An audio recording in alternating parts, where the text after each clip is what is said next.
Before we start the show, let's hear from one of our sponsors. Their support keeps this show free for you.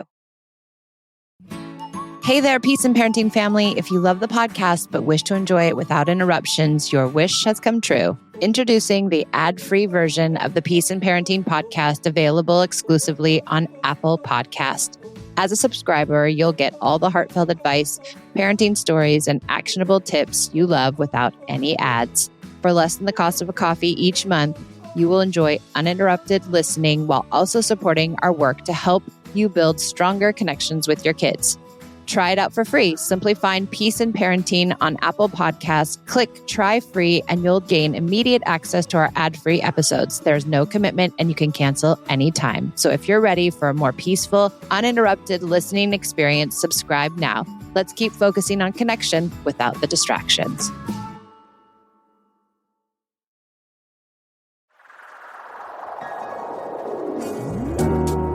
Hi, I'm Michelle, a mother of 2 teens.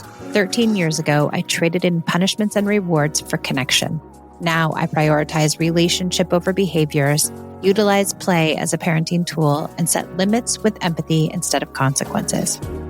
Each week, I share my journey and interview clients, experts, and followers. Thanks for joining me on the Peace and Parenting podcast. I'm so glad you're here.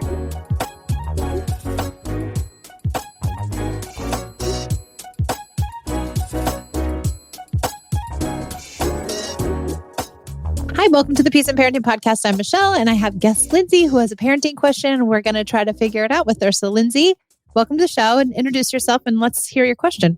Thank you so much. Well, I'm Lindsey. I'm the founder and CEO of Set Active, and I also am a mom to Ace and Ava. Ace is turning 4 in April. Ava is turning 3 in October. Okay, great. So tell me, what's your question? My question is what to say when you don't know what to say. That's a good question. Well, I mean, there's so many different scenarios that you might not know what to say, but I think it's interesting that you think you need to know what to say. I know. Yeah, I hear what you're saying. I think, when you're in the thick of it with the kids or with your kids, or in my case with my kids, I feel like they always turn to me on if Ace hits Ava and then Ava hits Ace, Ace just looks at me. And sometimes I just don't know. I can't find the tools in my toolkit as quickly as I'd like to. And I find myself frozen in time. And in that time, you would think, because that's what you see on Instagram, where you let the kids figure it out, that they'll solve it. But it's just tantrums erupt and Ace starts crying and Ava starts crying and I just am frozen. Okay, so it sounds like it's around sibling issues. Yeah. Okay, so we can narrow it down to that. Sibling issues, I would say it's two part, but sibling issues, and then also Ace, sometimes Ava's not there yet because of her age, but Ace learns things in school where he comes home and he's like, I'm a bad kid. I'm like, what? Where did you learn that? Yeah. Okay, so let's start with the sibling stuff, because it sounds like there's some stuff in the sibling, and I think that's a more concrete place to start, because we could go on and on about where we don't know what to say. I don't know what to say half the time. And then also thinking about this idea, are we so worried that we're going to say the wrong thing that we think that there's some magical thing to say in every moment, and that somehow we're not a good enough parent if we don't find the magical thing to say? And that you probably intuitively listen, if you listen to your gut, you know what you want to convey to them. If you just believe in yourself and believe in your intuition, and that you are the best litmus test for your family. It's so funny when I'm not in it and I'm listening to you talk, I'm like, yeah, you're so right. I definitely have it in me to listen to my gut. And then it's when I'm in it, I'm in fight or flight mode and everything's out the window and I don't remember anything. Totally. And I think getting grounded in those moments and just either taking a minute and a beat and just saying, okay, I don't know what I'm supposed to say here, but I'm just going to listen to myself. And I mean, the first thing that comes to me is no, you're not a bad kid. Right. And I think you would get there if you just give yourself a minute. Yeah. Because you know that you think he's saying that and you don't think that it's the right thing to say, that he doesn't necessarily believe that about himself. And so I don't think there's any perfect thing, but that you just want to convey the message that no way, you're not a bad kid. Yeah. All right, let's go to the sibling stuff though, because I think that can be hard, very, very Yeah. hard. And we can get real frozen in those moments. And that you don't have to be the referee so much. You don't have to be the judge and jury in those moments. So if like one of your kids hits the other kid, the one phrase that I always go to is, "Hey guys, what happened here?" Even though you know Ava hit Ace, you can still say, "Oh my gosh, what happened here?" Because there's a backstory to any kerfuffle that they've had, right? It could go back to the morning. It could go back to yesterday. It could go back to whatever. They have this long, circuitous relationship that has been developing over the last few years. Yeah. So if you ask what happened, it just gives everybody a moment to pause. You're not telling anyone they're wrong. You're not telling anyone they're right. And you're saying, okay, Ava, what happened? He hit me. Okay. You can go straight to empathy with her. He hit you. Oh my goodness. This sounds like you guys are struggling here. I'm sorry. Like, can you give her the empathy so that her prefrontal can come back online? Your prefrontal can come back online. And then can you ask Ace what happened? And he said, well, she's always bothering me. And so I hit her. Okay. I understand. You guys are having a struggle here. Now you can take it back to them. What can we do? What can we do so this doesn't happen again? What can we do to make this better, guys? And just have them really start leaning into conflict resolution where you don't have to be the go between. You don't have to tell anybody they can't hit. You don't have to be the referee.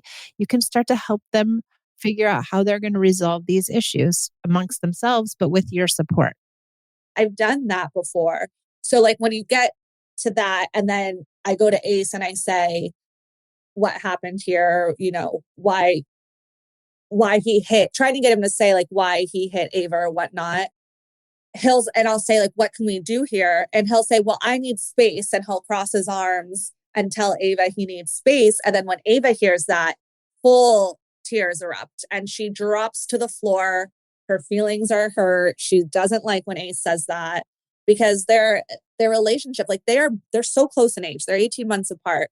They're best friends. They love each other so much, but there's those random days and random moments where they're like, I just don't want anything to do with you right now. Okay, this is good. This is fair. And that's going to happen. And probably probably more and more that's going to happen, that they're going to get into more fights.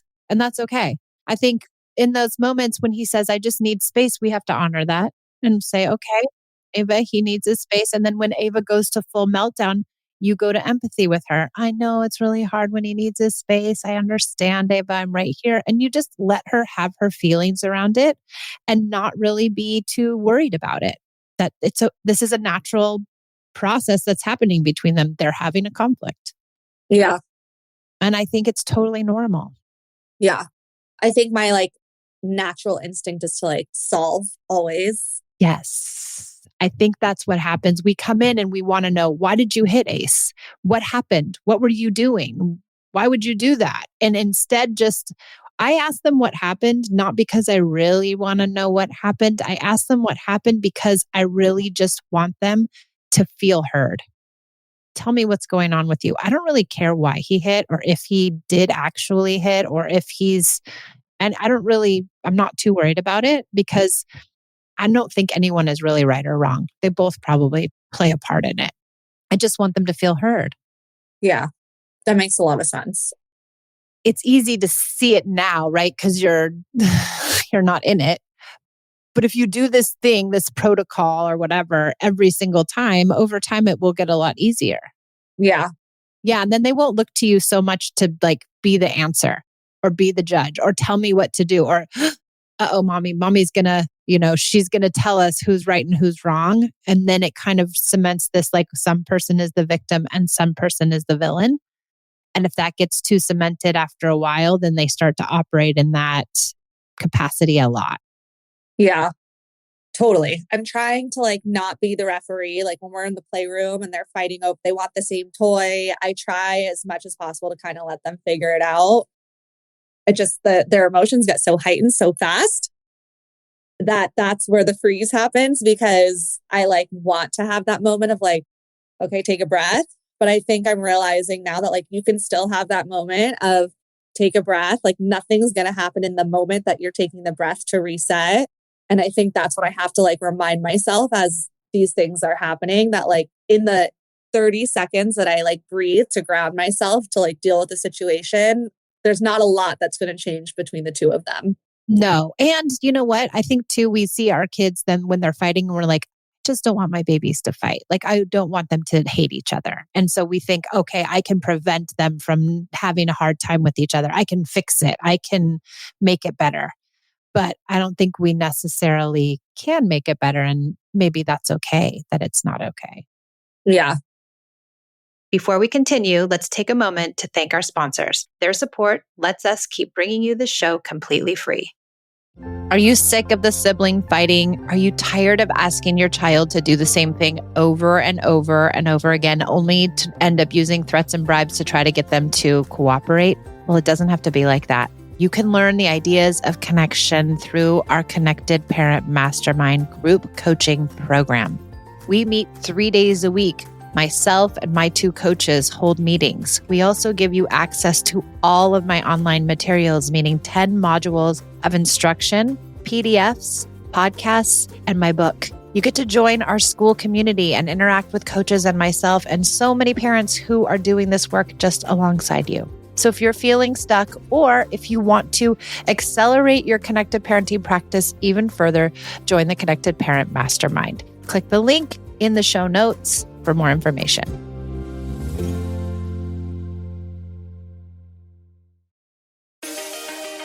My book, Unpunished, is finally here. It is my journey into connected parenting, the idea of perfection and how it nearly took me down as a mom. I give you my best thinking around how to be a connected parent and the insights that I've discovered over the last 12 years of this incredible journey. I'm giving my book away for free, plus shipping and handling. So go to unpunished.com and get yours today. We're shipping domestically and we're also shipping internationally.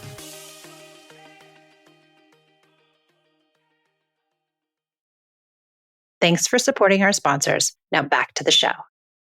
One other thing I would suggest is that when they are struggling, like over a toy or over whatever, I would intervene right away. I wouldn't try to let them figure it out, because usually the stronger kid is going to win when they're this little, or the more determined kid is going to win. And so if they win all the time and they're constantly left to figure it out, it might cause some resentment over time. It's so funny you say that, because I feel like all the preschools in LA are like, let them figure it out and don't intervene. And it's like it's so interesting. I haven't heard this take. If you were to intervene, who gets the toy? Yeah, that's a good question. Well, 2 things. I think intervening between siblings with parents is a lot different than intervening at preschool. So preschool, it's a more of a level playing field. These kids aren't together 24/7. It's not in your loving home. And they will probably be less likely to be like more aggressive with a stranger or with just a classmate in a preschool setting where there's a lot of other people around. There's a lot of places where they can have shame or guilt or embarrassment. But when they're at home, I think it's different. So I would just come in and if they're fighting over a toy, then whoever had the toy to begin with gets to have the toy. So if Ace had the toy, you can say, oh, Ace, who was playing with this toy first? And Ace will say, well, I was. And then you say, okay, Ace, when you're done playing with this toy, would you please give it to Ava? And he'll likely say yes. And so you can say, okay, and Ava will be mad. She'll want the toy really badly. I want to have the toy. And so you'll just sit with Ava and say, I'm so sorry, Ava, we can't have the toy right now. I understand it's really hard, but your brother's playing with it. When he's done, he'll give it to you. Yeah. And that way they learn to take turns, really. Yeah. Yeah. Because sometimes the little one, the parent will say, well, just give it to your sister. She's littler. She's having a harder time. Just give it to her. And then the older one gets resentful because they're constantly having to give up the toy that they're playing with. Or if you let them do it by themselves, then she's like, the older kid's usually going to win. And so she'll always feel like she's losing. Yeah. That makes a ton of sense. And they'll learn it really, really quickly. Yeah. Yeah. They really will. Trust yourself, Lindsey. You probably know all this stuff and you know what to do. You just have to believe in yourself. Yeah. I like, it's so interesting, being a full-time working mom, and being a CEO, I have like the most imposter syndrome possible. But if there's one thing that I don't have imposter syndrome with, and I know is that I am an incredible mom, there's just these moments that surprise me. And it doesn't not make me a good mom. It just surprises me that I like don't know what to say in certain moments. But I think what I'm hearing here and what I'm learning is like, I do know what to say. I just need to take that moment to just like ground myself Yes. to be able to react appropriately. That's going to best suit my kids. Yeah. And just, believe in your intuition. We know our kids the best. We know what's good for them. Yeah. I think we get to fight, flight, or freeze too. Our prefrontal's offline and we're like, oh my gosh, what's going on? I don't understand. I can't function. My kids are fighting. They're going to hate each other forever. Everything's ruined. We go to this like worst case scenario place instead of just being like, okay, it's just a kid fight. It's all right. Yeah, totally. And I think, I don't know, for some reason, like Ace, yeah, he's my firstborn, but with Ava, her cry is so much more intense than Ace's cry that it triggers me a lot differently than Ace's cry does. And so I find myself kind of treating them differently when it comes to these situations. Yeah. And really leaning into her being present for her upset might be really hard for you. Yeah, it is. It fully is. Like, it's not a question of like, because if I love Ace more than Ava, it's just for her cry for some reason is just so triggering for me, more so than it's not anything anyone could have prepared me for. I'd never heard a parent being like, you'll see with two kids, one kid might trigger you more than the other when it comes to emotions, but whoa. She's got big feelings. Yeah. Yeah. Big feeling kids are I have a big feeling kid. She's 19, but she's always been a big feeling kid and it's hard. It's a lot of, it wears on your psyche, that all the feelings and emotions, because you have to take it in. Yeah. Yeah. It's like I absorb it in the moment. Yes. You're not alone. I think we all do. All of us people with big feeling kids, all the people in my programs, they will tell you the same thing. Yeah. They take it on. And it's so finding that differentiation too, like her feelings can't take me down. They're hers. They're not mine. And just being able to bear witness to them and be there with them and not try to absorb them because they can take us down. Yeah. Yeah. You got this. I got this. Yeah. You got it. You got another, 15 years. You're going to be fine. Buckle up. It's so funny. I had therapy this morning and we were just talking about my kids, and Ava is just me in little girl form, Oh, well, no wonder she triggers you. Yes. Now that's my same with my Esme. Same thing. Yes. Yes. Yes. I Okay. think I mean, she is me. She doesn't stop till she gets what she wants, and she won't give up. She's very, very tenacious. And whereas my son, he'll give in a little bit more. He'll be like, okay, mommy's not going to like do what I want. I better just stop here. Where Ava, she'll go for hours if she has to. Well, buckle up. Lindsey is exactly right. My 19-year-old has taken me to task a lot. But guess what? They grow up to be like you are, like I am, strong women who know what they want, who do good things in this world. Yeah. They're hard to parent, though. Yeah. Here we go. Yeah. Well, thank you. Thank you for coming on the podcast. I really appreciate it. Thanks, everybody, for listening, and we'll see you next time. Thanks for having me.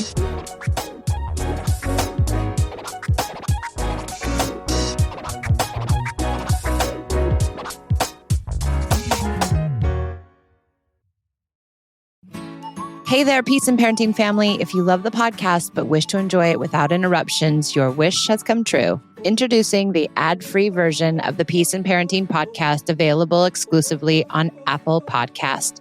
As a subscriber, you'll get all the heartfelt advice, parenting stories, and actionable tips you love without any ads. For less than the cost of a coffee each month, you will enjoy uninterrupted listening while also supporting our work to help you build stronger connections with your kids. Try it out for free. Simply find Peace in Parenting on Apple Podcasts, click Try Free, and you'll gain immediate access to our ad-free episodes. There's no commitment and you can cancel anytime. So if you're ready for a more peaceful, uninterrupted listening experience, subscribe now. Let's keep focusing on connection without the distractions.